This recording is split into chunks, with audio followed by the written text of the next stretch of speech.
સ્વામિનારાયણ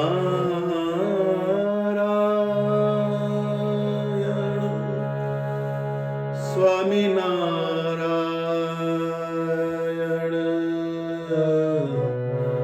સ્વામિનારાયણ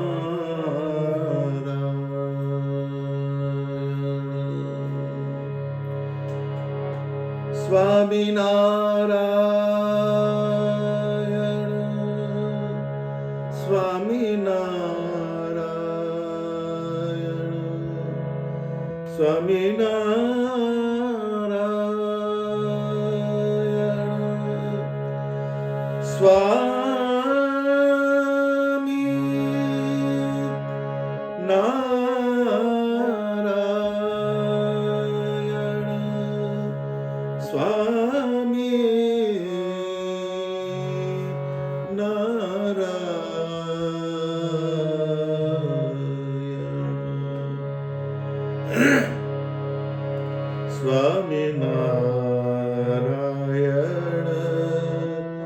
સ્વામિનારાયણ સ્વામિનારાયણ સ્વામિનારાયણ સ્વામિનારાયણ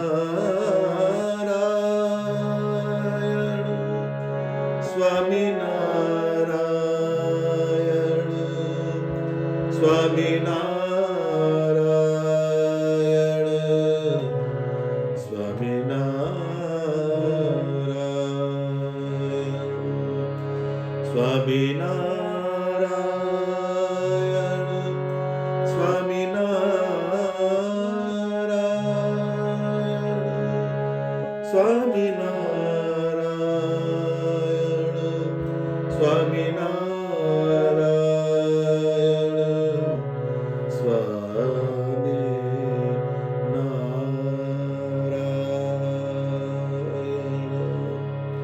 સહજાનંદ સ્વામી મહારાજની જય.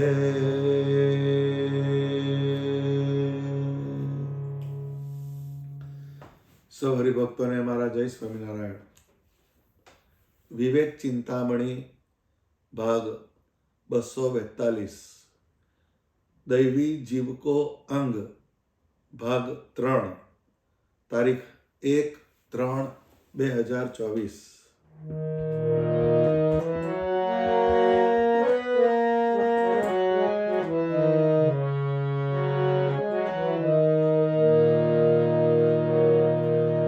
जगनादिक से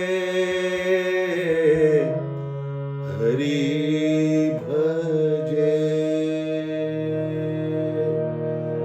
जगनादिक से हरि भजे, पढ़त है वेद पुराण, पढ़त है वेद पुराण,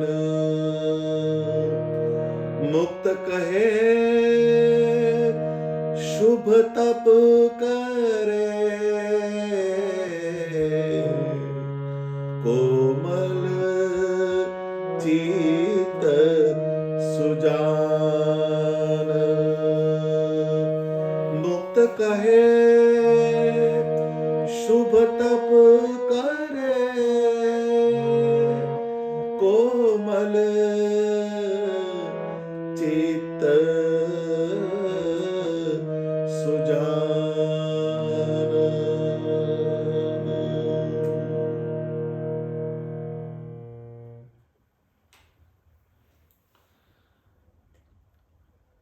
આપણે બોલીએ કે આ દૈવી, પણ દૈવી કોને કહેવાય એનું બહુ જ સૂક્ષ્મ પૃથક્કરણ મુક્તાનંદ સ્વામીએ કરેલું છે. એમણે આ લખેલી ચોપાઈઓ એના શબ્દે શબ્દને આપણે ખોલીએ તો ખબર પડે કે દૈવીની વ્યાખ્યા કેટલી ગૂઢ છે. શબ્દ એક જ છે, 2 અક્ષરનો દૈવી, પણ દૈવીની અંદર કેટલા તત્વ જોડાયેલા હોય એ અગત્યની વાત છે. તો આ જે ચોપાઈ છે, ચોપાઈ એટલે 4 ચરણ હોય, એને કપલેટ કહેવામાં આવે છે. 1, 2, 3, 4 એવા વિભાગ હોય. એ 4 ચરણમાં દૈવી જીવના 4 જુદા જુદા લક્ષણ સ્વામી અહીંયા લખે છે. પહેલું યજ્ઞાદિક ક્રિયા, એના દ્વારા ભજન કરે. યજ્ઞાદિક સે હરિ ભજે.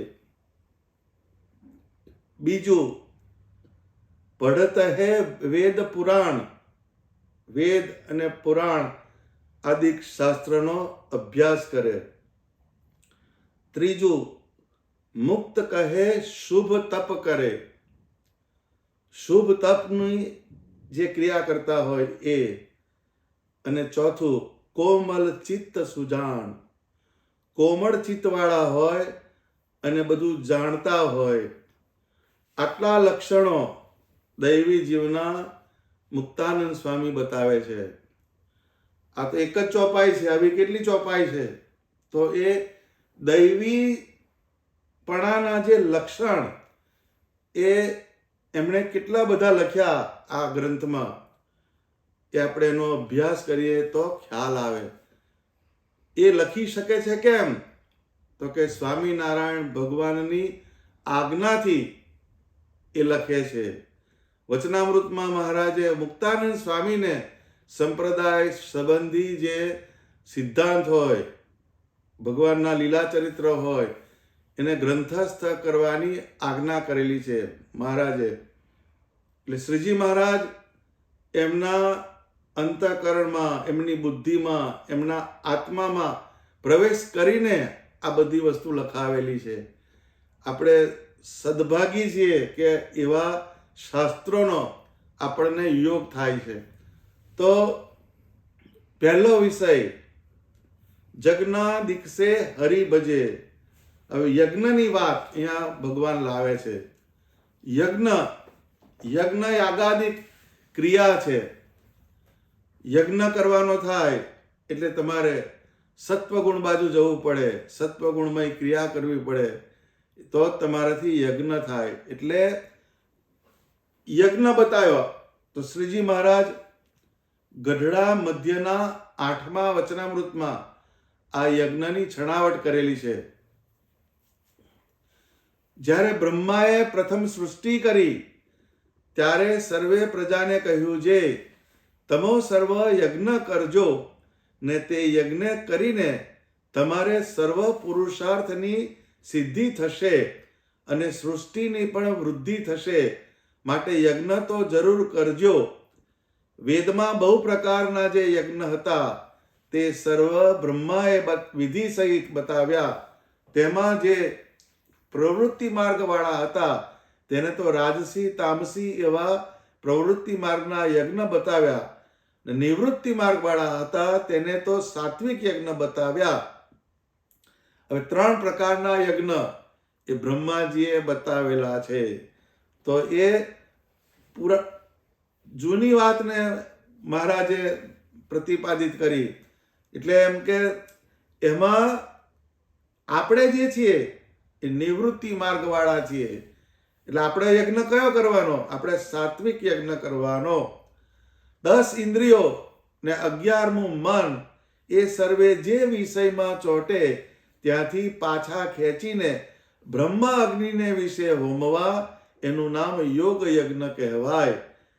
અને એવી રીતે હોમતા હોમતા જેમ યજ્ઞ કરનારાને ભગવાન દર્શન આપે છે, તેમજ એ યોગ યજ્ઞના કરનારાના અંતરને વિશે પોતાનું સ્વરૂપ જે બ્રહ્મ તેને વિશે પરબ્રહ્મ જે શ્રી પુરુષોત્તમ તે પ્રગટ થઈ આવે છે, એ યોગ યજ્ઞનું ફળ છે.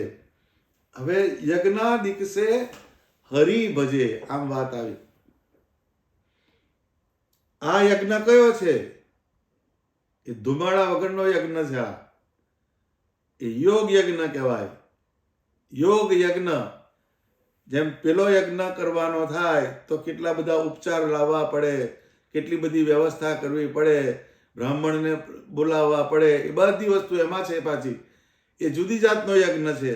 પરંતુ શ્રીજી મહારાજ જે બતાવે છે એ યજ્ઞમાં જે 10 ઇન્દ્રિયો આપણી અને 11મું મન, એટલે હોમવાની વસ્તુ તમારે દુકાને લેવા જવાની નથી.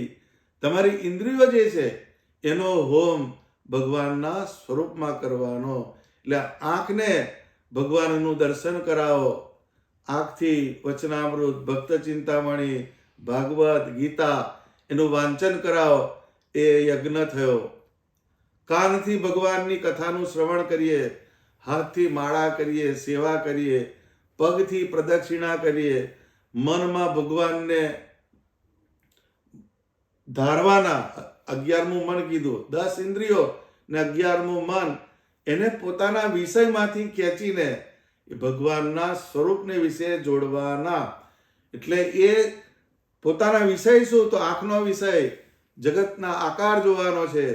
તો થોડોક સમય આપણે જગતના આકારમાંથી છૂટીને ભગવાનની મૂર્તિનું દર્શન કરીએ, ભગવાનની મૂર્તિ સામે ઊભા રહીએ. આપણે ઘરની અંદર ભગવાનની મૂર્તિ પધરાવેલી હોય, પરંતુ ભગવાનનું દર્શન કરવા 5 મિનિટ ઊભા રહીએ નહીં. ખાલી જે આપણા રિચ્યુઅલ્સ હોય એને પતાવી અને આપણે મળીએ કે આવતીકાલે મળીશું ભગવાન, બાય બાય, આવી એક આપણી વૃત્તિ હોય છે. પરંતુ આપણી ઇન્દ્રિયો એને ભગવાનના સ્વરૂપમાં જોડવી, એ હોમ કહેવાય. એ હોમ કરે તો એ યોગ યજ્ઞ કરનારના અંતરને વિશે ભગવાન, જેમ પેલા યજ્ઞ કરે એને યજ્ઞ નારાયણ દર્શન આપે છે, એવી રીતના આવી રીતના ઇન્દ્રિયોને ભગવાનના સ્વરૂપમાં જોડતા જોડતા જે ભજન કરે એને ભગવાન દર્શન આપે છે. આ એક પ્રકારનો યજ્ઞ બતાવ્યો. એટલે જે દૈવી જીવ હોય એ શું કરે? તો કે યજ્ઞ કરતા કરતા ભગવાનનું ભજન કરે. જજ્ઞાદિકસે હરિ ભજે. આપણે ભજન કયું કરવાનું? માળા કરવાની. માળા કરતી વખતે ઇન્દ્રિયોનો હોમ પરમાત્માના આકારને વિશે કરવાનો. કાં તો કંઈક વસ્તુ સાંભળતા સાંભળતા માળા કરીએ તો એ આપણા કાનના અને હાથનો હોમ ભગવાનના સ્વરૂપમાં થયો. ભગવાનના આકારને જોઈને માળા ફેરવીએ તો હાથનો હોમ થયો અને આંખનો હોમ થયો. આવી રીતના જ્યારે આપણે યજ્ઞ કરતા કરતા ભજન કરે એ દૈવી જીવ કહેવાય. બીજું, પઢત હે વેદ પુરાણ. આપણા સનાતન શાસ્ત્રોનું મૂળ જે છે એમાં બધું એ જ્ઞાન જે છે, સનાતન શાસ્ત્રોનું મૂળ જ્ઞાન એ બહુ જરૂરી છે.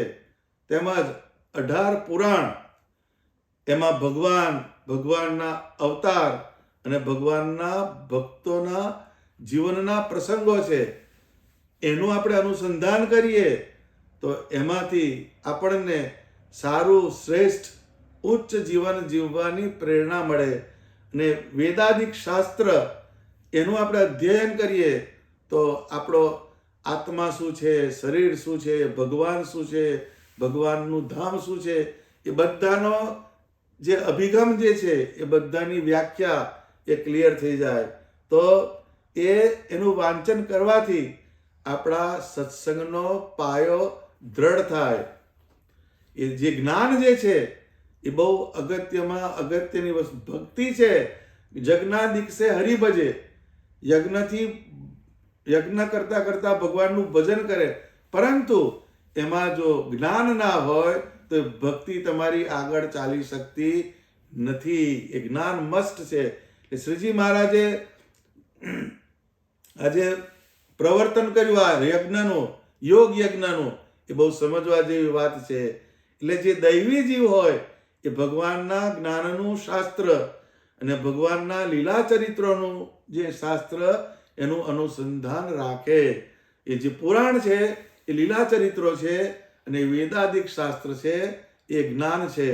તો શ્રીજી મહારાજે જન્મ ધારણ કર્યો અને પછી વન વિચરણ કર્યું અને લોજના આશ્રમમાં સ્થિર થયા અને કચ્છ, સૌરાષ્ટ્ર, કાઠિયાવાડ, ગુજરાત, દક્ષિણ ગુજરાત આ બધા પ્રાંતોમાં મહારાજે વિચરણ કર્યું અને અનેક સંપ્રદાયના મઠધારીઓ, આચાર્યો, જુદી જુદી વિચારધારા ધરાવતા વિદ્વાનો એના સંપર્કમાં આવ્યા અને એમના જીવનકાળમાં સંવત 1878 થી 1886નો 9 વર્ષ જેટલો સમયનો ગાળો એમાં શ્રીજી મહારાજે પોતાના અનુભવ જ્ઞાનનો જે નિચોડ એ ગઢડા, વડતાલ, સારંગપુર, કારિયાણી, લોયા, પંચાળા, અમદાવાદ વગેરે જે સ્થાનો એમાં અનેક જ્ઞાન સભાઓ કરી અને એમાં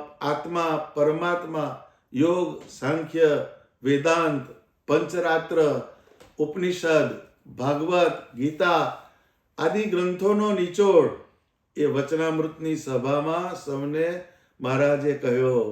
આ પરાવાણી તુલ્ય વચનામૃતમાં 92 વખત શ્રીજી મહારાજે આપણા જે સનાતન શાસ્ત્રો હોય એનો ઉલ્લેખ કરેલો છે.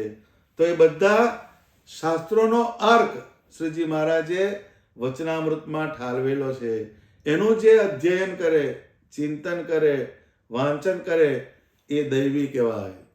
તેમજ જેમ પુરાણમાં ભગવાનના ચરિત્રો છે, ભગવાનના ભક્તના ચરિત્રો છે, એમ નિષ્કુળાનંદ સ્વામીએ ભક્ત ચિંતામણી ગ્રંથ લખ્યો.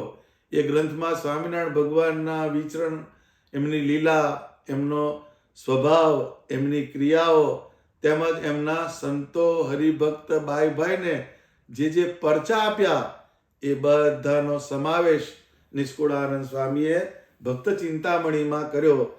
એનું જે વાંચન કરે એ દૈવી કહેવાય. એ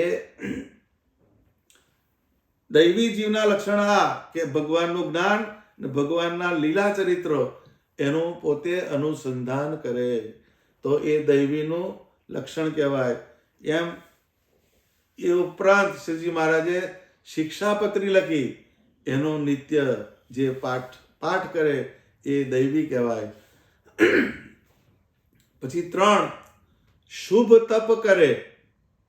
હવે તપ શબ્દમાં જ તપવાનો ભાવાર્થ સમાયેલો છે.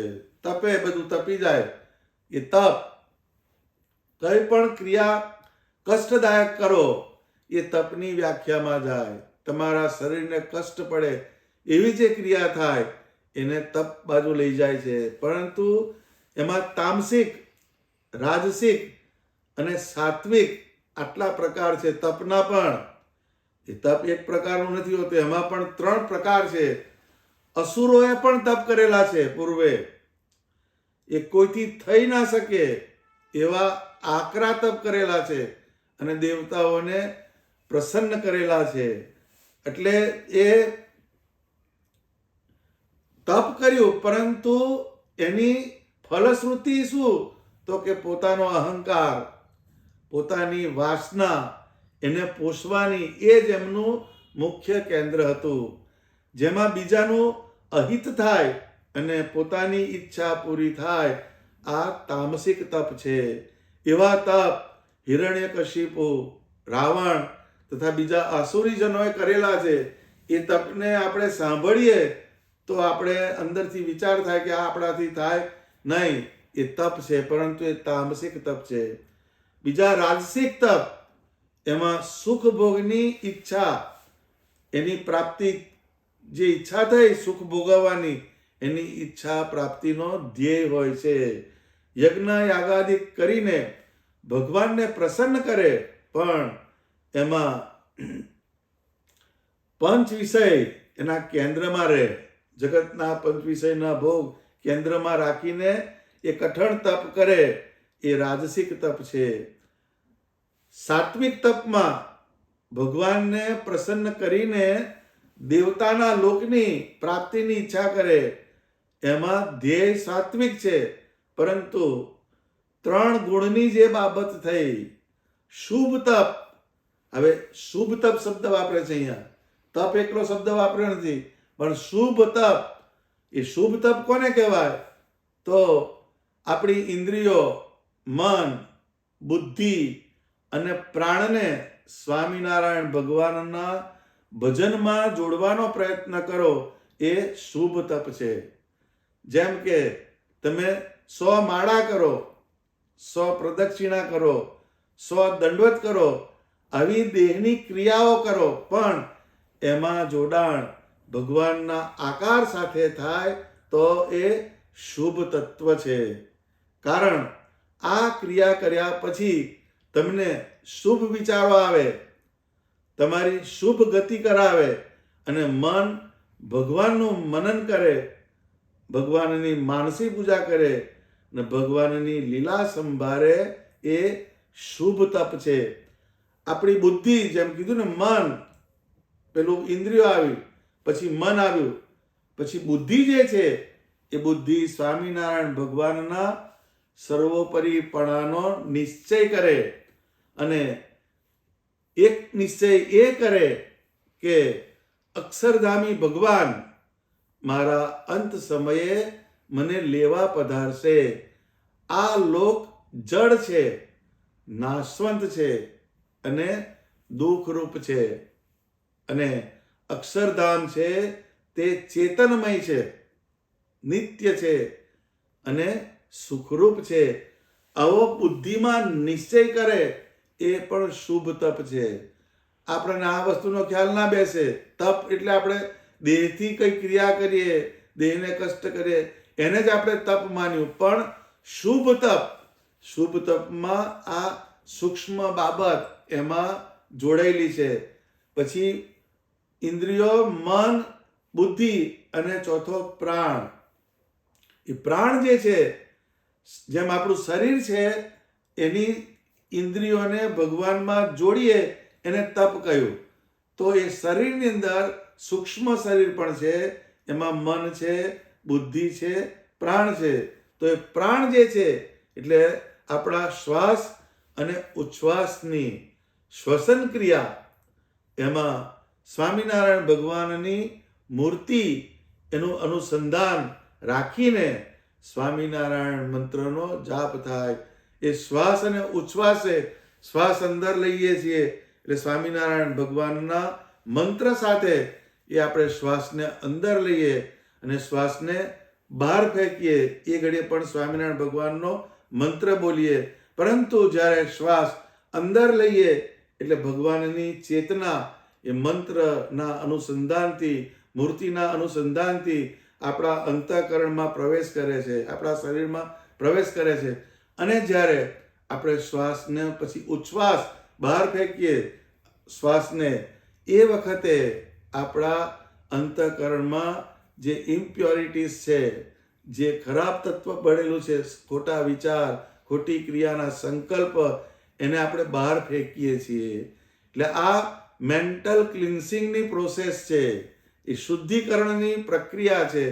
એ આ યજ્ઞ શ્રેષ્ઠ યજ્ઞ છે. પાછો એ આ તપ એ શ્રેષ્ઠ તપ છે. તો એ શુભ તપ કયું? તો કે પ્રાણ સાથે આપણે ભગવાનનું ભજન થાય અને ભગવાનની મૂર્તિનું અનુસંધાન થાય. તો એ તપ કરવામાં આપણને, એ જે તપ કરીએ એમાં બહુ સરળ છે. એ સ્વામિનારાયણ ભગવાનનો મંત્ર અને એમની મૂર્તિ, એને શ્વાસ અને ઉચ્છ્વાસ સાથે એને અનુસંધાન કરાવીએ, એ સર્વથી શ્રેષ્ઠ શુભ તપ છે. આવું તપ કરવામાં પ્રયાસ પડે. એ એમ સહેલું નથી, બેઠા બેઠા જ કરવાનું છે. પરંતુ એ કરે તો ખબર પડે. એ તપ કરવા બેસીએ ત્યારે જ બધા પ્રોજેક્શન આપણા મનના હોય, બુદ્ધિના હોય, એ તમને બહારના જગતમાં લઈ જાય. તો એને કંટ્રોલ કરીને એ જે શ્રીજી મહારાજે યોગ યજ્ઞ બતાવ્યો, એ યોગ યજ્ઞને આ શુભ તપ સાથે સંબંધ છે. આવું તપ કરવામાં તમને પ્રયાસ પડે, પણ એનાથી ઉત્તમ કોઈ તપ નથી. આ તેનાથી આ તપ થતું નથી. સ્વામિનારાયણ ભગવાનમાં પ્રેમપૂર્વક જોડાય પછી જ આવું તપ થાય છે. એટલે જેની વૃત્તિઓ પરમાત્માના સ્વરૂપમાં પ્રેમથી જોડાયેલી છે, એવા ભક્ત શ્રેષ્ઠ હોય તે જ આવું તપ કરી શકે છે. આવા શુભ તપ કરે એને દૈવી કહેવાય. આ દૈવીની ત્રીજી વ્યાખ્યા કરી. પછી ચોથી વ્યાખ્યા બતાવે છે, કોમલ ચિત્ત સુજાન. હવે કોમલ ચિત્ત, ભગવાનને ભજવાનો માર્ગ જે છે, ભગવાનને પામવાનો જે માર્ગ છે, એમાં ચાઇલ્ડ લાઇક એક્સેપ્ટન્સ કહેવાય છે ને, બાળ સહજ સ્વીકાર. આપણે બાળક થઈને પરમાત્મા પાસે જવાની આ વાત છે. જેમ બાળક હોય એ કોમળ હોય, નિર્દોષ હોય. બાળકની અંદર આ કેરેક્ટર હોય, એ કોમળ હોય. બાળક નાનું હોય તો એકદમ કોમળ હોય અને નિર્દોષ હોય, એની સહજતા હોય એની અંદર. તો એ બાળ સહજ કોમળતા એ આપણે ભગવાનને ભજવાના માર્ગમાં જરૂરી વસ્તુ છે. અને જેમ બાળક હોય એ કોમળ હોય, એના ચિત્તમાં કાવા દાવા ના હોય, મારું તારું ના હોય, એકદમ કોમળ છે. અને કોમળ વસ્તુ તમે જેમ વાળો તેમ વળે. જેમ કોમળ હોય કોઈ પણ વસ્તુ, એને જેમ વાળો એમ વળે. પણ કઠણ હોય એને વાળવું અઘરું પડે, એમ વળે નહીં. તમે ગમે એટલું એને વાળવાનો પ્રયત્ન કરો પણ એ વળે નહીં. એ શું કહે છે કે કોઈ પણ જીવ એમાં જો સ્વીકાર ભાવ ના હોય, કોમળતા ના હોય, તો એના જીવનમાં કોઈ કરેક્શન થઈ શકતું નથી. કોઈ બદલાવ આવે જ નહીં. તમે જે કહો એ નન્નો જ ભણે, એ તમને હા પાડે નહીં. કેમ કે અંદર કોમળતા નથી. એ કોમળ ચિત્ત એટલે આપણા અનંત જન્મના સારા ખોટા નરસા એવા સંસ્કારો, પૂર્વના સંસ્કારો એ પડેલા છે. એ આપણા કારણ શરીરની અંદર એ બધા ભેગા થયેલા છે. હવે એ આપણા અંતઃકરણની અંદર ડોકાય. જે અનંત જન્મ આપણે ધર્યા આગળ, એ વખતે આપણો જીવ જ્યાં જ્યાં જોડાયો હોય એની જે ઇમ્પ્રેશન્સ એ કારણ શરીરની અંદર ભેગી થાય. અને પછી જ્યારે આપણો મનુષ્યનો દેહ આવે ત્યારે અમુક સંકલ્પ એવા થાય કે જે તમને કલ્પનામાં પણ ના આવે, તો એ પાછલું કેરી ફોરવર્ડ આવેલું છે, એ આગળ ખેંચાતું આવેલું છે. તો એ મલિન સંસ્કાર હોય, એ આપણા કારણ શરીરની અંદર જડેલા હોય, તે આપણા ચિત્તમાં ડોકાય. આપણા સંસ્કાર મલિન હોય, કઠોર હોય, તો એને મોટા પુરુષ ટકોર કરે, આપણી પ્રકૃતિને બદલવાનો પ્રયત્ન કરે. તો જો કોમળતા હોય તો એ બધી વાતનો સ્વીકાર કરે. પરંતુ કોમળ ના હોય, સ્વીકાર ભાવ ના હોય, તો ગમે એવા સત્પુરુષ ભલે રહ્યા, ગમે એવું શાસ્ત્ર ભલે રહ્યું, પરંતુ એમાં બદલાવ આવતો નથી. જેમ સ્વામિનારાયણ ભગવાને વચનામૃતમાં દાખલો આપ્યો કે સિંગડીયો વચનાર, એને ભગવાનના થાળમાં મૂકો તો પણ એવો ને એવો જ રહે, એમાં બદલાવ આવે નહીં. સિંગડીયો વચનાક એટલે એકદમ કડવો ઝેર જેવો છોડ હોય છે, એને સિંગડીયો વચનાક કહે છે. એ જો ભગવાનના થાળમાં જાય તો પણ એની કેરેક્ટર બદલાતી નથી. એ બહુ સમજવા જેવી આ એક વાત છે. એટલે સ્વીકાર ભાવ જો ના હોય તો આપણા જીવનમાં ક્યારેય પરિવર્તન આવવાનું નથી. એટલે કોમળ ચિત્ત તો જોઈએ જ. આ વાતને સ્વામિનારાયણ ભગવાન ગઢડા પ્રથમના 56મા વચનામૃતમાં સમજાવે છે. આ બધા અનુસંધાન ભેગા કરવા પડે તો જ આપણને ખ્યાલ આવે કે આ શું કહેવા માંગે છે. તો શ્રીજી મહારાજ કહે છે કે જેમ સલાટ કૂવો ખોદતો હોય અને જો હેઠે પાણો પોલો બોલે, તો સલાટ એમ કહે જે પાણી ઘણું થશે. અને જો ઉપરથી રણકતો હોય ને માહી કાપે ત્યારે અગ્નિ ઝરે તો સલાટ, એમ કહે જે કૂવામાં પાણી થશે તો અડધા કોષનું કે પા કોષનું થશે, પણ વધુ નહીં થાય.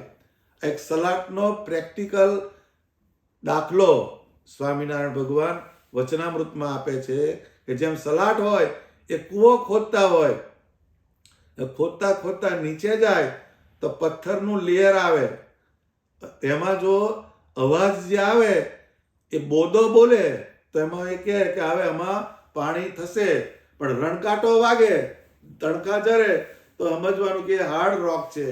એમ તમને કોઈ વાત કે માળા કર તો કે ના, કથામાં ચાલો તો કે ના, એ રણકાંટો વાગ્યો. એને તમે ગમે તે સત્સંગ સંબંધી વાત કરો, વિશેષ નિયમ લેજો તો કે જોઈશું, વિચારીશું. પછી મંદિર આવતા નથી તો કે ભગવાનનો હુકમ થશે તારે આવીશું. આ બધા રણકાંટા વાળા છે. પણ બોધો જે હોય, બોધું બોલ્યું એ એમ કે તમે ભગવાનનું ભજન કરો તો કે કરીશ, કથામાં આવશો તો કે આવીશ, એ બોધું બોલ્યું એમ. એટલે રણકાટ આવ્યો નહીં. તો એ જે બોધું બોલ્યું ત્યાં આગળ એમ કે પાણી થશે. એમ કોણ કહે છે? સલાટની જગ્યાએ સત્પુરુષ. એ સત્પુરુષ જેમ કે એમાં એ હા પાડે તો એને સમજવાનું એમાં પાણી નીકળશે. પાણી એટલે અને સત્સંગ દ્રઢ થશે અને ભગવાનની મૂર્તિનું યોગ થશે. એ થયું. એટલે પણ જો એમ કે રણકાટ બોલે તો પેલો સલાટ હોય એ કહી દે કે આમાં પાણી થાય એવું નથી. બહુ બહુ તો અડધા કોષનું કે પા કોષનું પાણી થાય, એમાં શું લેવાનું? એ તો માથે પડે. એમ જે કે એમાં નન્નો ભણે તો એમાં સત્સંગના રૂડા ગુણ આવવાના નથી. તેમ જ્ઞાન, વૈરાગ્ય ને ભક્તિ તેના માનમાં જે અટંટ રહે તો તે મોટો કહેવાય.